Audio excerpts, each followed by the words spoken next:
తల్లిదండ్రులు కావాలని మీ కలను నెరవేర్చుకోండి. హెగ్డే ఫెర్టిలిటీ సెంటర్ ద్వారా ఉచిత మొదటి కన్సల్టేషన్ పొందండి. 8807447474. నీర్కుల్లా మరి ఆ ట్రైలర్ కానీ అండ్ మూవీ కానీ మార్చి 7th రిలీజ్ అవబోతుంది. అండ్ అదే రోజున మరి చాలా మూవీస్ అనేది కూడా రిలీజ్ అవుతున్నాయి. సో మరి ప్రేక్షకులు ఈ మూవీకి వచ్చి ఎంటర్టైన్ అవ్వాలంటే ఏం చూసి వస్తారు అనుకుంటున్నారు? యాక్చువల్గా మేము ముందు అనౌన్స్ చేసినప్పుడు 3 మూవీస్ ఉన్నాయి, మాది 4th మూవీ. ఇప్పుడు ఈరోజు చూస్తే 12 మూవీస్ ఉన్నాయన్నారు. ఒకసారి గుండె అమ్మో అనిపించింది. దాంట్లో చావా అని పెద్ద హిట్ హిందీలో, ఆ సినిమా కూడా దాని మీద ఇరే మన ఎందుకురా బాబు వాళ్ళతో పోటీ పోతున్నాం, మళ్ళీ వెనక్కి వెళ్దామన్నారు. బట్ ఆల్రెడీ పోస్టర్స్ గీస్ట్ అన్నీ వెళ్ళిపోయినాయి. మీరు అడిగిన దానికి క్వశ్చన్కి నాకే కొంచెం భయంగా ఉంది. అంటే అంత పెద్ద పెద్ద సినిమాల మధ్యలో మనం వెళ్ళటం అనేది, పెద్ద సినిమా చిన్న సినిమా తేడా లేదు సార్, ఒకటే ఉంటుంది, హిట్టా ఫట్టా.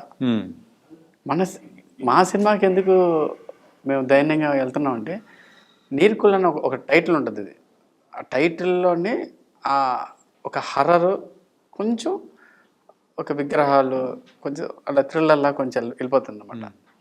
ఈ బేస్ కొంచెం జనాలకి ఎంటర్టైన్మెంట్, జనాలకి ఏం కావాలో అల్టిమేట్గా ఎంటర్టైన్మెంట్ కావాలి. ఫస్ట్ హాఫ్ మటు మిమ్మల్ని సీట్లోంచి అటు ఇటు చేయనీయకుండా చేసాం గ్రిప్గా. సెకండ్ హాఫ్ మనం అసలైన కథలోకి వెళ్తాం అనమాట. ఆ కాన్ఫిడెన్స్ మన షో వేసినప్పుడు శాంతి మేడం కానీ అండ్ నటరాజ్ మాస్టర్ కానీ పెద్ద పెద్దలు చూసిన వాళ్ళందరూ అన్నారు, ఫస్ట్ హాఫ్ మటుకు అసలు ఇలా ఇలా ఇలా కూర్చోబెట్టేశారా, సెకండ్ హాఫ్ నుంచి అసలు స్టోరీ ఉంటుంది, అక్కడే మనం సక్సెస్ అని వాళ్ళు పెద్దవాళ్ళు చెప్పగానే అప్పుడు ఊపిరి పిలుచుకున్నాం, ఓకే రైట్. అంటే సుమారు 12 సంవత్సరాల నుంచి బయటికే రాని వ్యక్తి ఎవరైనా అన్నారంటే అది శాంతి గారు. మరి శాంతి గారు ఇప్పుడు బయటకు వచ్చి అదే పనిగా మీకోసం బయటకు వచ్చి అండ్ ప్రమోషన్ అనేది కూడా చేస్తూ ఉన్నారు. సో దీన్ని ఎలా తీసుకోవాలి? నా అదృష్టంగా భావిస్తాను. ఎందుకంటే అక్క ఏదైనా మొహం సూటిగా మాట్లాడేస్తుంది, బాగుందా బాగలేదా రెండు తప్పని చెప్పేస్తుంది. అలాంటిది ఎంత పాజిటివ్గా శ్రీహరి ఫ్యాన్స్ అందరికీ నేను చెప్తున్నాను, వీడిని ఆదరించండి అనేది. వాళ్ళ పిల్లలు ఉన్నారు, వాళ్ళ ఫ్యామిలీలో చాలామంది ఉన్నారు. మనం చిన్న ఆమె డ్యాన్స్ క్లాస్లో ఇలా చేసాము, మనం అక్క అక్క అంటాం, అంతేగాని ఎక్కువ మనకి చనువేం లేదు. బట్ ఆమె నా మీద చూపించిన ప్రేమ, తమ్ముడు మాట అవసరం అంటే నాకే చిన్న బూజ్ బొమ్మలా వచ్చింది. అది పోయిన జన్మలో నేను చేసిన పుణ్యం ఆమె అలా రావటం అనేది. అండ్ స్టార్టింగ్ నుంచి కూడా మీరు ఈ మూవీ ప్రమోషన్ గురించి కాదు, అండ్ కొన్ని ఇంటర్వ్యూస్లలో కానీ ఎక్కువగా నాకు అసలు బ్యాక్గ్రౌండే లేదు ఇదని అన్నారు. మీరు ఇన్ని సంవత్సరాలుగా డ్యాన్స్ మాస్టర్గా చేస్తూ మరి ఒక పొజిషన్కి అనేది వచ్చి ఇప్పుడు హీరోగా వస్తూ ఉన్నారు. అంటే బ్యాక్గ్రౌండ్ లేదని ఎందుకు చెప్పుకుంటూ ఉన్నారు? లేదా నిజంగా ఉందా? బ్యాక్గ్రౌండ్ ఏముంది సార్, ఏం లేదు సార్. మరి అయితే మంచు మనోజ్ గారు అండ్ అలాగే తమ్మారెడ్డి భరద్వాజ్ గారు కానీ ఇట్లా అందరూ కూడా వచ్చి మీకోసం అని చెప్పేసి మీ మూవీ సమయంలో ప్రమోషన్ అనేది కూడా చేసి సపోర్ట్ చేస్తూ ఉన్నారు. ఎస్, అది చాలా నాకు గ్రేట్. మనోజ్ సార్ ఒకసారి అడిగాను నేను, షూటింగ్లో ఉన్నాడు, వెళ్ళాం కానీ అప్పుడు గెటప్ వేసుకున్నాడు. సార్ లేదా మాస్టర్ ఇలా గెటప్లో ఉన్నాను, కుదరదు అన్నాడు. సరే అయిపోయిందిలే, ఇంకా మళ్ళీ ఒకసారి మిస్ అయితే ఇంక మళ్ళీ రాదు. అదే పనిగా ఫోన్ చేసి పలానా ఇంటికి రమ్మని ఆయన 1 hour కూర్చొని నాకు టైం స్పెండ్ చేశారు. నేను చాలా అదృష్టంగా భావిస్తాను. అది కూడా ఏదంటే బ్యాక్గ్రౌండ్గా సార్, మనం వెళ్ళి కలవటం, మన అప్రోచ్మెంట్, కొంచెం ఆయనకి డ్యాన్స్ మాస్టర్ వాళ్ళకి ఒక రెస్పెక్ట్, ఆయన దగ్గర అంతకుముందు కొంచెం చిన్న వర్క్ చేస్తున్నాను మాస్టర్తో, ఆ చిన్న ఒక ఇది, అంతేగాని పెద్దగా వాళ్ళు బ్యాక్గ్రౌండ్ ఏం లేదు. వాళ్ళు మంచితనం నాది కాదు, అడగటం అమ్మాయిని అడగనే అన్నం పెట్టదంటారు. నేను పోయి అప్రోచ్ అవ్వటం, వాళ్ళు మంచి మనసుతో అంటే చిన్న వాళ్ళని ఎంకరేజ్ చేశారు సార్ వాళ్ళు. వీళ్ళందరూ తమ్మారెడ్డి భరద్వాజ్ సార్ కానీ ఏమి కానీ మేడం హీరోని కూడా మాకు చేశారు. వీళ్ళందరూ మాకు చిన్న వాళ్ళని ఎంకరేజ్ చేద్దామని జస్ట్ వాళ్ళు చిన్న చేయూతనిచ్చారు. ఓకే. అండ్ నీర్కుల, వరంగల్ డిస్టిక్లో నీర్కుల అని చెప్పేసి ఒక పల్లెటూరు పేరు అనేది కూడా ఉంది. సో అక్కడ ఉన్న ఆ పల్లెటూరుకి అంటే ఈ సినిమాలో తీసిన స్టోరీకి ఆ రెండిటి మధ్యలో ఏమన్నా కనెక్షన్ ఏమన్నా ఉందా? అదే ఊర్లో మేము షూటింగ్ చేసాం. ఆ ఊర్లో జరిగిన ఒక రియల్ అయిన ఒక సంఘటన కథనే ఈ సినిమాలో పెట్టాం. అప్పుడు ఈ ఒక 80s జరిగిన ఒక కథని మేము ఇప్పుడు సినిమాగా చేసాం. అంటే ఇది ట్రూ ఇన్సిడెంట్ అది కొంచెం చిన్న ఒక ఇప్పుడు కొంచెం కలిపాము. ట్రూ ఇన్సిడెంట్ అది. ఈ కథ రాసిన వాళ్ళు దగ్గర ఒక 8 మంది వరకు చనిపోతా ఉన్నారు అనమాట. అవునా? కథ రాసి అంటే అది ఒక ఒక శాపం సంథింగ్ ఒక ఒక ఋషికి సంబంధించిన ఒక అప్పుడు జరిగిన ఒక కథ అనమాట. విగ్రహాన్ని తీసుకెళ్తారు, దాని చుట్టూ కథ తిరుగుద్ది. ఒక 8 మంది చనిపోయాడు. నాకు ప్రొడ్యూసర్ ఫోన్ చేసి చెప్పాడు, సార్ సూపర్ కథ సార్ అంటే, నేను అప్పుడే మహాబలి చేస్తున్నాను, ఇంకా ఈ సినిమా యాక్చువల్గా అది ఫస్ట్ సినిమా, ఇది సెకండ్ సినిమా. కథ చెప్పగానే ఇలా 8 మంది చనిపోయారు సార్, ఎలా ఉంటుంది అంటే, ఒరే బాబు వినేవాడు సస్తాడా బతుకుతాడా అది చెప్పు అన్నాడు. సార్ వినేవాడు ఏమన్నాడు సార్ అన్నాడు. అవునా సరే చెప్పు అని కథ చెప్పాడు. అతను కథ రాసేటప్పుడు పెద్ద యాక్సిడెంట్ అయింది దానికి. ఆ కథ రాసేటప్పుడు మొత్తం దెబ్బలు, ఇంత బ్లడ్ ఆయన చనిపోయే రేంజ్కి వెళ్ళిపోయి మళ్ళీ మనోడు పూజలు గీజలు చేసి కొంచెం మనోడు దేవుడు భక్తి ఉంటారు, కొంచెం ఆలోచిస్తున్నా. ఆ ఇంట్రెస్ట్ పాయింట్ నాకు నచ్చింది. 8 మంది బలి తీసుకుంది. ఇప్పుడు ఇతను రాసేటప్పుడు కూడా ఒక తెలియని ఒక శక్తి అంటే ఉంటుంది కదా. మన కొంతమంది నమ్ముతారు, కొంతమంది నమ్మను. నేను కూడా నమ్మలేదు పెద్ద విషయం పెట్టు. బట్ షూటింగ్ చేసే టైంలో నాకు మెల్లమెల్లగా ఎవరో ఒకరికి, మా హీరోనికి చిన్న షూటింగ్ చేస్తుంటే సమాధిలో షూటింగ్ చేస్తున్నాం, ఆ పిల్ల కలిదిరి పడిపోయింది. ఎందుకు పడిపోయిందో మాకు అర్థం కాలేదు. పోతే బాగానే తినింది, మధ్యాహ్నం బాగానే ఎక్కితే ఎందుకు పడిపోయింది అని మాకు ఆలోచన. ఆ పిల్లకి ఏదో ఒక సడన్గా ఏదో ఎవరో ఇటు పోయినట్ట ఏదో అనేది. నైట్ షూటింగ్ చేస్తున్నాం, అర్ధరాత్రి, అది కూడా శ్మశానంలో షూటింగ్ అది ఎక్కువ ఆ టైప్లో ఉంటుంది అన్నమాట. బొడుబొక్కులోడు ఆ టైంలో 5 o'clock వచ్చి ఒక విషయం చెప్తుంటాడు. ఊరికి ఒక చెడు జరుగుతుందంటే మనోడు వచ్చి చెప్తుంటాడు ఇంటింటికి వచ్చి. సేమ్ ఆ క్యారెక్టర్ ఒకటి చేస్తున్నాం అన్నమాట. అప్పుడు చేసినప్పుడు ఈ పిల్ల ఎలా పడిపోయింది. దాని తర్వాత వాటిని వాడు మాంత్రికులాగా కూర్చొని శ్మశానం చేస్తామంటే పక్కన ఊరాడు బైక్ మీద వస్తా ఇది చూసేసి లాంగ్లోంచి లైట్ కింద పెట్టినాం, వాడు అక్కడే శ్మశానం ఉన్నాడు. మేము దూరంగా ఉండి షూట్ చేస్తున్నాం, అలా షూట్ చేస్తున్నాం ఇలా కెమెరా. మేమెవరు లేవు, అన్ని చీకటిగా ఉండాలి. ఓన్లీ ఒక సమాధికి వాడికి లైట్ ఉండాలి అనమాట. ఎవడో బైక్ మీద వస్తున్నాడు చూసి కింద పడిపోయి వాడు పరితుండే ఊర్లో పోయి చెప్పగానే ఊరి జనాలందరూ మమ్మల్ని కొట్టేదానికి వచ్చారు. అంటే చేతపడి చేస్తున్నారు అంటే ఆ టైప్ అనమాట. ముగ్గేసి గిగ్గేసి మీరు చెప్పలేదు ఇక్కడ షూటింగ్ ఉందని చెప్పలేదు. నాకు నచ్చింది ఆ శ్మశానం. చిన్న సీనే కదా చేద్దాం అనుకున్నాం. పెద్ద ప్రాబ్లం అయిపోయింది. అదే చెప్తాను కదా, ఇన్సిడెంట్ అనేది చాలా ఇంట్రెస్ట్గా తీసుకెళ్తుంది సినిమాని అలా అని మేము అనుకోకుండా అది అంటే ఆటోమేటిక్గా గ్రాఫిక్స్ వరకు. అదే గ్రాఫిక్స్ అనేది కూడా ఎక్కువ యూజ్ చేశారు. అండర్ వాటర్లో ఉన్న సీన్స్ అనేది కూడా ట్రైలర్లో చూసాం. అంటే ఇప్పుడు గ్రాఫిక్స్ అంటే పెద్ద సినిమాలు సార్, మీకు తెలిసిందే. పెద్ద సినిమాలు పెద్దవి చేయాలి. ఇలాంటి చిన్న సినిమాలు గ్రాఫిక్స్ చేయాలంటే టచ్ చేయాలంటే ఎవరైనా భయపడతారు. చాలామంది చూసిన డైరెక్టర్లు కానీ అజయ్ భూపతి కానీ సార్ చూశారు, రే ఏంద్రా గ్రాఫిక్స్. జానీ మాస్టర్ కానీ అరే ఏంద్రా వాటర్లో 5 సినిమాలకు వెళ్తున్నావు ఏంటి అన్నాడు. అంటే నాకు కొంచెం చిన్న హ్యాపీనెస్. ఓకే వాళ్ళు దాన్ని గుర్తిస్తున్నానంటే గ్రాఫిక్స్ ఇదిలో మేము సక్సెస్ అన్నట్టుగా. కొత్త అతను గ్రాఫిక్స్ అతను చాలా బాగా చేశారు. మేమే అంత షాక్ అయ్యాం. ఫుల్ ఆల్మోస్ట్ ఫస్ట్ సగం సినిమా వరకు గ్రాఫిక్సే సార్. అంటే గ్రీన్ మెటల్నే చేసినప్పుడు గ్రాఫిక్స్ వరకు. ఓకే, అంటే మాకున్న వృత్తిలోనే చాలా బాగా చేశారు. ఓకే, గ్రాఫిక్స్ వరకు మీకు మెయిన్గా అయితే దాని ప్రకారం చేసుకుంటూ వెళ్ళిపోయారు. అండ్ ఇది ఒక దేవుడికి సంబంధించిన మూవీయా? అంటే చేతబడులు దేవుడికి సంబంధించిన మూవీ. అండ్ చిన్నపిల్లలకి ఇలాంటివి కానీ ఇట్లాంటివి బాగా ఎంటర్టైన్ అయ్యే అవకాశాలు ఉంటాయా? అంటే మనం చూస్తూ ఉంటాము దేవుళ్ళకి సంబంధించినట్టు కానీ ఇట్లాంటివి ఎక్కువగా చిన్నపిల్లలు కనెక్ట్ అవుతూ ఉంటారు. అవును. సో అట్లా ఎస్ పిల్లలకి చూసేదానికి చాలా ఎంటర్టైన్మెంట్ ఉంటుంది. ఎందుకంటే అది చెప్పిన మాంత్రికుడు ఒక హర్రర్. ఫస్ట్ హాఫ్ అంతా కొంచెం హర్రర్ బేస్ మీద వెళ్ళిపోతూ ఉంటుంది. అసలు హర్రర్ బేస్ ఉంటుంది. కొంచెం మాంత్రికుడు పిల్లలకి కొంచెం ఫ్యాంటసీ ఉంటుంది కదా, అది ఎక్కువ ఉంటుంది ఆ సినిమాలో. ఎక్కువ ఫ్యాంటసీ ఎక్కువ ఉంటుంది. అది కాకుండా ఈ హోల్ పాయింట్ ఏంటంటే దేవుణ్ణి పూజించాలి కానీ ఆశించకూడదు. ఇది పాయింట్ ఫుల్ సినిమాలో. దేవుణ్ణి పూజించు, దాన్ని ఆశించాలని అనుకోవద్దు. ఓకే, ఆశించే ఏమవుతుంది, దాని పరిణామం ఏమవుతుందని హోల్ కథ ఈ పాయింట్ ఉండదు అన్నమాట. ఓకే, దేవుడికి ముఖతగిన విగ్రహం బాగుంది తీసుకొస్తే అట ఆ పాయింట్లో వెళ్ళిపోతుంది అన్నమాట సినిమా. ఇంకా ఆ పాయింట్ చుట్టూ జరుగుతూ ఉంటుంది, చుట్టూ దాని చుట్టూ జరుగుతుంది. అండ్ సో ఈ మూవీలో యాక్ట్ చేసిన హీరోయిన్ రిధి ఓబెరాయ్, సో తన గురించి కానీ అంటే అదేదో ఒక పోస్టర్ అనేది కూడా చూస్తూ ఉన్నాము, సగం కాలిన ఫేస్తో, అది ఎంత భయపెట్టే సన్నివేశాలు. సో ఎలా జరిగింది ఏంటది? అంటే ఆ అమ్మాయి సినిమా ఒక పని చేయనా, మీరు ఒక 2 minutes టైం వేస్తే సినిమా మొత్తం చెప్పేస్తా. మొత్తం అడిగేస్తారు, మెల్లగా లాగుతున్నారు. లేదు అంటే మీరు చూపించిన పోస్టర్ అయ్యేది పోస్టర్లో, అది పోస్టర్ చేసినప్పుడే ఆ పిల్ల చూసేసి మేకప్ వేయక ముందు అద్దం పెట్టలేదు వాడు. సో మొత్తం మేకప్ అని చూసి ఆ పిల్ల చూసి ఆ పిల్ల భయపడిపోయిందండి. నా మొహం చూసి నాకే భయం. ఇట్స్ ఆ క్యారెక్టర్ అలాంటిది.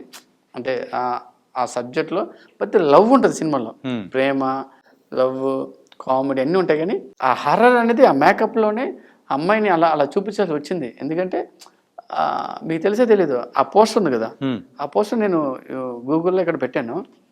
అది ఎవడో హిందీ వాడు వేరే సినిమా, పెద్ద సినిమా, హిందీ సినిమా, ఈ పోస్టర్ పెట్టేసి ఏదో హిందీలో ఏదో పేరు రాసి యూట్యూబ్లో పెడితే 3 millionsకి వెళ్ళింది ఆ మూవీ. దాని ప్రీవియస్ మార్నింగ్ కింద మార్నింగ్ 1,00,000-5,00,000 మిలియన్. పెద్ద సినిమాలు, ఇంగ్లీష్ పిక్చర్ సినిమాని హిందీలో డబ్బింగ్ చేసి ఒక ఛానల్ ఉంది. ఓన్లీ ఈ పోస్టర్ చూసేసి ఆ ఛానల్ వెళ్ళిపోయింది. నేను పైరసీ అయిపోయింది అనుకున్నాను ఈ సినిమాని చూసి. వాడు పోయింది అంటే, సార్ పైరసీ అయిపోయింది సార్, మన సినిమా హిందీలో ఉంది సార్ అంటే. నాకు గుండె అయిపోయింది. చూస్తే అది వేరే సినిమా ఉంది, పోస్టర్ మా పోస్టర్ వాడుకున్నాడు. నాకు అనిపించింది, ఓహో అక్కడే సక్సెస్ మేము. ఓకే 3 millions అంటే ఓకే రైట్, ఈ పోస్టర్కి ఒక వాల్యూ ఉంది. అంటే ఈజీగా కొన్ని నిర్ణయిస్తారు సార్, మీ పోస్టరే మిమ్మల్ని థియేటర్ వరకు తీసుకొస్తుంది. ఆ విషయంలో మేము సక్సెస్ అనిపించింది నాకు. అంటే ఇలాంటి మూవీస్కి ఎక్కువగా మ్యూజిక్ అనేది కూడా వెరీ ఇంపార్టెంట్. ఈ మూవీకి అయితే ఉదయ్ కిరణ్ గారు మ్యూజిక్ అనేది కూడా ఇచ్చారు. సో ఎలా నడిచింది ఏంటి? Uday Kiran sir first time నేను అలా కలిశాను, ఇలా చెప్పాను. చిన్న సినిమా అంటే మీకు తెలుసు కదా, ఒక చిన్న చూపు, ఇవి రిలీజ్ అవుతుందో అవ్వదో, వస్తుందో రాదో, థియేటర్కి వస్తుందో రాదో అని ఇన్ని. మా సినిమా స్టార్ట్ అయిన కానీ డైరెక్టర్కి అందరికి ఇదే డౌట్, ప్రొడ్యూసర్ కూడా ఇదే డౌట్, ఇది ఏదో చేస్తున్నాం. ఆయన వాళ్ళకి తెలియదు వెనకాల నేనున్నానని. నేను అసలు వదలను, ఎవరిని పనుకొని నేను అసలు అది బయటికి వచ్చే వరకు మనం ఇంకా వదిలేదు, సమస్య లేదు సార్, ఎందుకు సార్ వదలాలి మనం అని. ఆయన మ్యూజిక్ డైరెక్టర్ దగ్గరికి వెళ్ళి ఇలా చెప్పాను. ఆయన ఇలానే మీలానే అంటే మామూలుగా కూర్చొని ఎంతోమంది చూసి ఉంటాం, ఎంతోమంది అంటే ఒక పెట్టి సార్ ఆటోమేటిక్గా వస్తుంది. సార్ తమ్మాడి భర్త సార్ వస్తారు, వీళ్ళు వస్తారు, వాళ్ళు వస్తారు, ఇలా చేస్తారంటే ఓకే. నెక్స్ట్ తర్వాత ఆయన ఎక్స్ప్రెషన్ అంటే మేము మంచి చూసామండి. బట్ ఆయనకి షాకింగ్ ఏంటంటే ఆ సినిమాలో వైలిన్ కానీ రియల్గా వైలిన్ వచ్చి వాయించేటప్పుడు నాకు చెప్తాడు, మాస్టర్ ఒకసారి రాండి మాస్టర్ అండి, వైలిన్ వాయించేటప్పుడు కానీ ఆ హర్రర్ మ్యూజిక్ కానీ ఆయనే ఒక కోరస్ ఇచ్చాడు, తందారి ఒక కోరస్ ఇచ్చాడు. మాస్టర్ ఎక్కడున్నారు అన్నాడు, పలానా దగ్గర అర్జెంట్ రాని అన్నాడు. ఏంది ఇంత అర్జెంట్ పిలుస్తున్నా వచ్చింది మాస్టర్, ఈ కోరస్ పిలుస్తున్నాడంటే నైట్ 8 గంటలకి 12 గంటలకి 12 గంటలు పిలిచారు. మన ఎనీ టైం ఆయన చేస్తే ఎనీ టైం వస్తానండి. పోయి చూస్తే అది వినిపించగానే నాకు బాగా అనిపించింది, రే సూపర్ సార్ అన్నాను, చాలా బాగుంది సార్ ఇది అంటే. మాస్టర్ నేనే వేరే వాళ్ళు కొరస్ చేయించే కానీ సెట్ అవ్వలేదు, ఈ కొరస్ ఎలా ఉందన్నమాట, ఇది బాగుంది సార్ అంటే, ఇది నేనే చేశాను సార్ అంటే, ఆయనే వాయిస్ ఇచ్చాడు అన్నాడు. సార్ సూపర్ సార్ అంటే. సో ఆయన ఇష్టపడి చేశాడు. బట్ ఆయనకి వెరీ హ్యాపీ ఏంటంటే ఇంతమంది వచ్చి ఇంత పబ్లిసిటీ చేస్తుంటే ఆయన ఒక వెరీ హ్యాపీనెస్ ఏంటంటే, అరే నేను చేసిన దానికి కొంచెం ఇప్పుడు మనం చేసిన దానికి కొంచెం ముందు తీసుకెళ్తే వీళ్ళందరికీ కొంచెం ఉత్సాహం వస్తుంది. వీళ్ళందరూ అదే బాహుబలి అంటారు, నాతో వచ్చేది ఎవరు నేను అన్నట్టుగా వీళ్ళందరినీ సైన్యాన్ని రెడీ చేసి తీసుకెళ్తుంటే వీళ్ళు కూడా కొంచెం ఇంట్రెస్ట్ చూపించి బాగా చేశారు సార్. ఆయనే మెయిన్ కదా, ఆర్ఆర్ పడితేనే సినిమా లేస్తుంది ఒక రేంజ్లో. సో గుడ్, ఆయన వరకు చింపేశారు. ఇంతకు మీరు హీరోనా లేకపోతే డైరెక్టరా? అంటే మూవీకి డైరెక్టర్ నేను కదా సార్, రమేష్ ఫ్లాష్ నా ఫ్రెండ్. బట్ నాకు తెలిసిన ఏంటంటే నాకు ఇంట్రెస్ట్ సార్, నాకు అన్ని ఇప్పుడు వదిలితే మీరు ఇటు కూర్చుంటే నేను అటు కూర్చుంటే నేను యాంకరింగ్ కూడా చేయాలని ఉంది, మళ్ళీ కెమెరాలు కూడా సెట్ చేయాలి, లైటింగ్. నేను డాన్స్ ఉన్నప్పుడే చెప్తుంటాను, ఎవరన్నా లైటింగ్ వచ్చి పెడతా కదా మీటర్, చూస్తాను అన్న ఎంతనా అంటాను, కింద నీకు ఎందుకంటే నేను నేర్చుకుందామని అని. నాకు ఇంట్రెస్ట్, నాకు లైటింగ్ ఎంత ఉంటుంది, గ్రీన్ మ్యాట్ ఎలా కట్ అవుతుంది, షాడో వస్తుందా, ఇవన్నీ నేర్చుకున్నాం. పొద్దున ప్రస్తుతానికి మీరు ఆ సీట్లోనే ఉండి సినిమాలు చేయండి చాలు, ఈ సీట్లకు కెమెరా వెనకలకు వద్దు. Interest okay. అంటే అందుకే ఇంట్రెస్ట్ బట్టే మీరు డాన్స్ మాస్టర్గా ఉన్న వాళ్ళు ఇట్లా ఇంట్రెస్ట్ చూసుకొని సినిమాల్లోకి వచ్చారు అండ్ యాజ్ అ హీరోగా కూడా ముందుకు వెళ్తున్నారు. లాస్ట్ టైం మనం ఇంటర్వ్యూ చేసినప్పుడు కూడా మీరు చెప్పారు నీర్కుల గురించి. అండ్ ఇది కూడా చాలా భయం కల్పించే ఒక హర్రర్ ఎలిమెంట్స్ అనేది కూడా అందరికీ ఎంటర్టైన్ చేసేటట్టు ఉంటుంది అంటున్నారు. అండ్ అదే కాకుండా లవ్ స్టోరీ పరంగా కూడా ఇది చాలా బాగా వచ్చినట్టు అనిపిస్తుంది. లవ్ స్టోరీ అంటే సెకండ్ హాఫ్ నుంచి లవ్ స్టోరీ స్టార్ట్ అవుద్ది. Hmm. ఈ సినిమాలో 3 వేరియేషన్ ఉంటుంది సార్. నేను ఒప్పుకోవటం మెయిన్ అంటే 10th క్లాస్ పిల్లోళ్ళలాగా స్కూల్ డ్రెస్ వేసుకొని వెళ్ళాలి. ఆహా ఇదేదో బాగుంది అని అనిపించింది. దాని తర్వాత ఒక కాలేజ్ దాని తర్వాత ఒక గడ్డం పెంచి ఒక దేవదాసు లవ్ ఫిలిం. ఈ ఒక సినిమాలో ఒక మనిషికి 3 వేరియేషన్ రావడం అనేది it's a very challenge. Yeah. చూసిన వాళ్ళు కూడా వీడికి ఈ క్యారెక్టర్ కూడా సెట్ అవుతుందా, ఈ క్యారెక్టర్ కూడా సెట్ అవుతుందా అని అనిపిస్తుంది కదా. సరే ఓ 3 మనం బయటకు వచ్చేదానికి కొంచెం అవకాశం ఉండదని ఆ లవ్ సీన్ కూడా బాగా చేశాను. స్కూల్ అంటే ఇప్పుడు మీరు స్కూల్ డ్రెస్ వేసి వెళ్ళలే కదా, మనకు బాగోదు. అది టైం ట్రావెల్ లాగా అయిపోయింది. స్కూల్కి వెళ్ళడం బ్యాగ్ వేసుకుని ఆ సీన్ చేసేటప్పుడు అలా ఎగరటాలు చిన్నపిల్లలాగా అది మీరు స్కూల్ పిల్లడుగా సెట్ అవుతారని ఎట్లా అనుకున్నారు సార్? మీ అదే చెప్తాడు, అలానే చెప్తాడు. ఇటు పెట్టాను అనుకో, సార్ ఎవరు సార్ మీరంటే ఇప్పుడు హే అంటాడు. ఆ టైపులో మీసాలు నీట్గా తీసేస్తే స్కూల్ రైట్ గడ్డ అంటే మనం కొంచెం బాడీ ఉంది కదా, కొంచెం లావు ఉన్నవాడికి ప్రాబ్లం. కొంచెం ఏముంటుంది, మనం ఇలా ఉంటాం కాబట్టి కొంచెం మేనేజ్ చేశాం అన్న స్కూల్ డ్రెస్ వేసుకొని నీట్గా సేవ్ చేసుకొని అలా లవ్ చిన్న లేత లవ్ అనమాట. అప్పుడప్పుడే మళ్ళీ వెనక్కి వెళ్ళాం. ఓకే అప్పుడు మనం చేసిన లేత లవ్ ఒక చూపులు అలా ఉంటుంది అనమాట. చాలా అన్నీ డాన్స్ మాస్టర్గా అయితే మిమ్మల్ని బాగా అందరూ ప్రేక్షకులు రిసీవ్ చేసుకోవడం అనేది కూడా బాగా రిసీవ్ చేసుకున్నారు.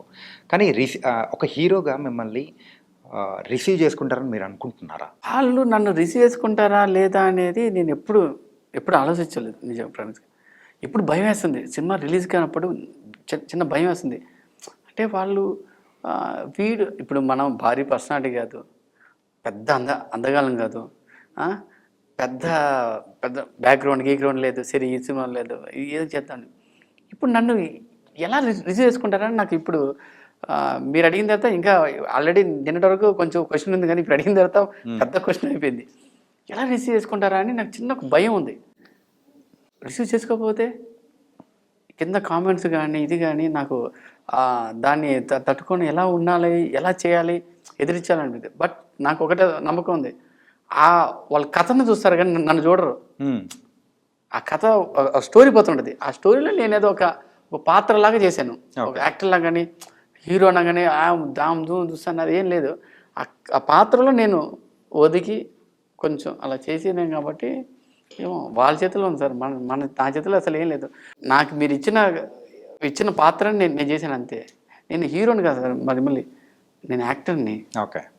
నేను మొన్న కూడా ఏదన్నారు, హీరో అంటే హీరోని కదరా, నేను యాక్టర్ అంటారా అని. నేను యాక్టర్ని అంతే. లేదు, అలాగే ఈ మూవీలో డాన్సెస్ పరంగా కానీ, ఎందుకంటే మీరు ఆల్రెడీ ఒక డాన్స్ మాస్టర్గా కూడా చాలా మూవీస్ అనేది కూడా చేశారు చాలామంది స్టార్స్తో. కానీ ఇప్పుడు ఈ మూవీలో మీరే హీరోగా చేస్తూ ఉన్నారు. అండ్ ఆ కైండ్ ఆఫ్ డాన్సెస్ అనేది కూడా మేము ఎక్స్పెక్ట్ చేయొచ్చా? ఒకటే ఒక సాంగ్ ఉంటుంది, folk song, full energy. Music director దగ్గర సాంగ్ మ్యూజిక్ సూర్య అని సాంగ్స్ చేశాడు. మనకు ఒకటే చెప్పాను, పిచ్చి తప్పంగుద్ది సాంగ్, తమిళనాడులో ఒక మాస్ క్యారెక్టర్ కుట్రా అన్నాడు. మనోడు కొంచెం వెస్టర్న్ జో అని కొట్టాడు. రే ఇవన్నీ సెట్ అవుతున్నా బాబు, మనకి కొంచెం విలేజ్ సబ్జెక్ట్ అని అంటే కొట్టాడు. ఏదో కొంచెం అంటే నాకున్న ఇదిలో ఏదో లైట్గా అలా చూపించాను, ఒక డ్యాన్స్ మాస్టర్ కదా అని. ఏదో కొంచెం ఒక్క సాంగ్ ఉంటుంది, మిగతా సాంగ్స్ అన్ని మెలోడీ, చిన్న ఒక స్టెప్ ఉంటుంది. మెగాస్టార్ చిరంజీవి గారిని మనసులో తెలుసుకున్నాను. ఒకటి సాంగ్ ఉంటుంది, ఏదో గుండెలో, నా ఫేవరెట్ సాంగ్. చిన్న ఒక పైట్ని పట్టుకొని చిన్న ఒక స్టెప్ ఉంటుంది. ఎలా చేద్దాం అంటే డాన్సర్గా అయితే మేమంతా దబిడి కదా, ఏదో ఎగరాలనుకుంటాం, అలా ఎగరకూడదు. ఇప్పుడు హీరోగా అంటే స్క్రీన్ యువతల వేరు, ఇప్పుడు స్క్రీన్లో అక్కడ పోయామనుకో అదొక బాధ్యత వచ్చేస్తుంది. అంటే స్టైల్గా చేయాలి, పాట పాడాలి, ఎక్స్ప్రెషన్ ఇవ్వాలి. ఓహో ఇన్ని ఇవ్వాలా మనం, సార్ ఇంకొంచెం సార్, 1 more సార్, కొంచెం ఎక్స్ప్రెషన్ రాలేదు సార్ అంటాడు. అక్కడ పోయిందే తెలుస్తుంది. కెమెరామెన్ మాస్టర్ డ్యాన్స్ మాస్టర్ వేరే శ్యామ్ అని మనం పెట్టాను మా ఫ్రెండ్ని. వాడు రే ఎక్స్ప్రెషన్ ఎక్కడ అన్నాడు. ఓహో డాన్సర్ కాదురా నువ్వు అన్నాడు. రే గట్టిగా అడగద్దురా, చూసేవాళ్ళు ఏమని అనుకుంటారా అని. నాకు ఎక్స్ప్రెషన్ రావాలి కదా, డాన్స్ ఏదో ఆడుతున్నాం కాదు, ఎక్స్ప్రెషన్ ఉండాలి, పాడాలరా, కొంచెం స్టైల్గా చేయరా అంటుంటాడు. ఓకే అండి, కొంచెం మెగాస్టార్ చిరంజీవి గారిని ఒక్కసారి మనసు ధ్యానం చేసుకున్నాను. ఓకే రైట్, ఆయన బాడీ లాంగ్వేజ్లో ఒక సాంగ్ కంప్లీట్ చేశారు. అలా కంప్లీట్ చేశాను. ఓకే. అంటే నీర్కుల ఈ మూవీ అయితే సో March 7th రిలీజ్ అవుతుంది. ఆ రోజు థియేటర్కి చాలా మూవీస్ అనేది కూడా వస్తున్నాయి. ఒకవేళ పర్టికులర్గా ఈ మూవీకే వెళ్ళాలి అని అంటే ప్రేక్షకులు ఎవరన్నా అంటే వాళ్ళ సెల్ఫ్ క్వశ్చన్ అడిగారు అనుకోండి, సో అప్పుడు అంటే వాళ్ళకు అలాంటి వాళ్ళకు మీరు ఏం ఆన్సర్ ఇస్తారు? ఒకటే సార్, ఇప్పుడు ఎన్ని సినిమాలు రిలీజ్ అయ్యండి, మీకు ఒక హర్రర్, ఒక థ్రిల్లర్ లాంటి సినిమా అంటే మా సినిమాకి వచ్చి ఫుల్ మీల్స్ గ్యారంటీ. అంటే వేరే సినిమాకి ఒక కామెడీ ఉంటుంది, వేరే సినిమాకి ఇంకే ఉంటుంది, దీంట్లో అన్నీ ఉంటాయి. కానీ మీకు ఎక్కువ ఎంటర్టైన్మెంట్ ఇచ్చేది బాధ్యత ఈ సినిమాలో నేను 100% చూసిన వాళ్ళు అబ్బా సూపరా అనేటట్టుగా ఉంటుంది సినిమా. ఎక్కడ మిమ్మల్ని నిరాశపరిచి అబ్బా నేను ఏదో అనుకున్నాను ఏం లేకుండా మీకు హర్రర్ అంటే ఫుల్ మీల్స్ ఇచ్చి పడేసాను హర్రర్. ఇంకా దయ్యం ఉంటుందా? మామూలుగా గట్టిగా ఉంటుందా? ఇంకా అంటే మరీ కాదే కాదు, అంటే ఓవర్కి వెళ్ళిపోయాం మేము. ఎక్స్ట్రీమ్ ఉంటుంది కదా మీ సీజీ వర్క్లు, పిల్లలకి సీజీ వర్క్లు కానీ ఒక ఎంటర్టైన్మెంట్ జోనర్లో మీకు ఎక్కడ తగ్గదు. ఆ టైంలో మీకు ఫుల్ మీల్స్ ఇచ్చినట్టే. మిగతా అన్నీ వేరే ఉంటాయి, కామెడీ సంథింగ్ అన్నీ ఇచ్చాం. బట్ ఏంటంటే హర్రర్ అండ్ థ్రిల్లర్ అది పజిల్ ఉంటుంది. నెక్స్ట్ సీన్ ఏంటంటే మీరు గెస్ చేయడం కష్టం. ఓకే, ఇది అనుకునే లోపల ఇంకా వేరే ట్విస్ట్ ఒకటి వచ్చి ఉంటుంది. అది చేస్తేనే మనం గట్టిన అవ్వగలం, లేదంటే అవ్వలేము. 7th ఈయన 7th ఎందుకు పెట్టాడు నాకు అర్థం కాలేదు. కానీ ఆ 7th డేట్ తలుచుకుంటే నాకు భయం వేస్తుంది.